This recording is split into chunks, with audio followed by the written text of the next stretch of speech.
What's up, everybody? Welcome back to another video. Today we're talking about marketing your services as a freelance web designer and developer. This is something you have to focus on, especially if you're just getting started, because the old saying of build it and they will come does not apply when it comes to freelance web design and development or freelancing in general. So marketing your services is going to be priority number one. Well, wait a minute, shouldn't I be focusing on fine-tuning my skill set, making sure that I can create the perfect web design or develop the perfect back-end system? Well, yes, it's important to make sure that the product you're going to be pushing out there is going to be something that is quality. But you could be the absolute best coder in the world, but if nobody knows you, it's going to be very difficult for you to get business. That's why I always advise people, when you're just going to get started in freelancing, or if you're going to get started in any type of income generating business that's not a 9-to-5 or not working for somebody else, you're going to want to make sure you let the world know. And this means you have to develop your brand. So even if you're just learning how to code, if you're just getting started with HTML,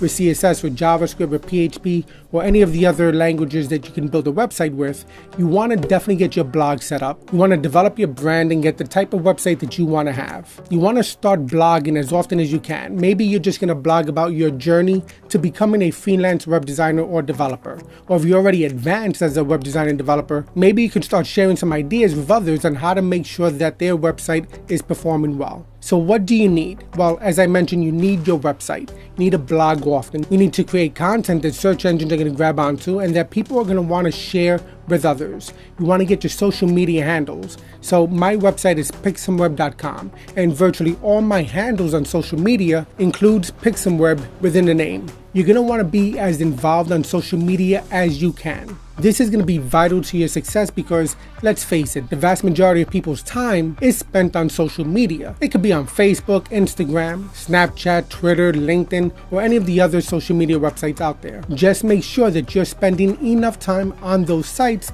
and developing a following and engaging with other people on those social platforms. Now, one thing I definitely recommend doing, and this might be difficult at first, but it's something you may want to consider, is to start vlogging your journey. You want to become not only a blogger, but also a vlogger. Now, we're here on YouTube. YouTube is the most popular video platform online. There's over 500 hours of video uploaded every single minute, and billions of views are generated on a daily basis. And nobody comes close to YouTube when it comes to consuming video content. Now, one added benefit is that YouTube is owned by Google, and Google is the #1 search engine online, and YouTube is number 2. So as a freelance web developer or designer, you're going to want to start blogging about your journey. You're going to want to start vlogging about your journey, and you're going to get an opportunity to get found not only in Google itself, but also in YouTube search engine. Now, you might be thinking, well, I'm looking to learn how to code, or I'm already a coder. I'm not a videographer. I'm not an author. I'm not a writer. Do I really need to do this? Well, as I mentioned, you could be the absolute best coder in the world, but if nobody knows of your work or your skill set, it's going to be virtually impossible to get work done. So I'm sorry to tell you, you're going to have to learn how to be a marketer. If the idea of blogging and vlogging is not something you really want to focus on, then it might be best to just work for a web design and development agency. Let the firm worry about the marketing aspect of it, and then all you have to do is just code. All right, so now we know we have to blog often. We have to create video content about our journey. We have to be involved in social media. What else is there?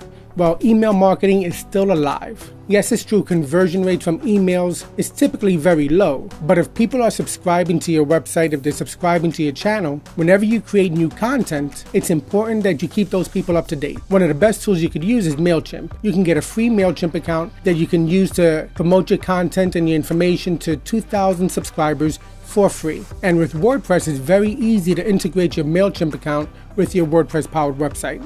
Now, one area that everybody seems to forget about is actually networking in real life. Don't be the hidden web designer or developer. Don't be the hidden freelancer. Let your world, your circle of influence know exactly what it is that you do. And don't just tell them one time. You have to keep reminding them of the services you provide. Why? We live in a very fast-paced society, so people tend to forget. So if you want to make sure that you get referrals and that you get clients, make sure that you are the first person in mind when someone else hears of somebody else wanting to get a website. Word of mouth is very powerful, and referrals could be one of the best ways to get clients early on in your career. Now, one thing you have to remember is that unlike working a 9-to-5, being a freelancer means that you kind of have to work 80+ hours a week.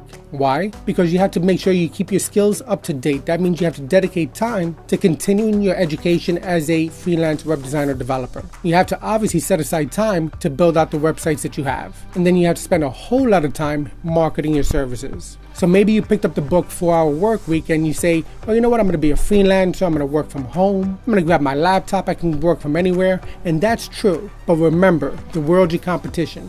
Marketing your services is going to be your number one job. So to recap, what do you need? You need to make sure that you have your website, your blog, that you're creating content on a continuous basis. You should start vlogging your journey as well. You want to make sure that you have all your social media handles to match your website. You want to engage as much as you can on those social media websites. You want to start building your email list so that way you can keep people up to date whenever you create new content. And you want to focus on live networking. While most people compete online, you can get the upper hand by competing offline. And you'll find that the old-fashioned approach of actually talking to people in real life is going to make the difference.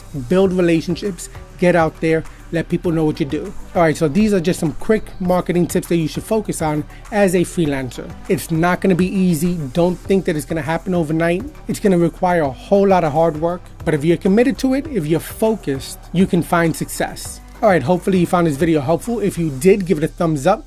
Don't forget to subscribe, hit that notification icon. If you have any thoughts or comments, leave them down below, and I will see you in the next video. Take care.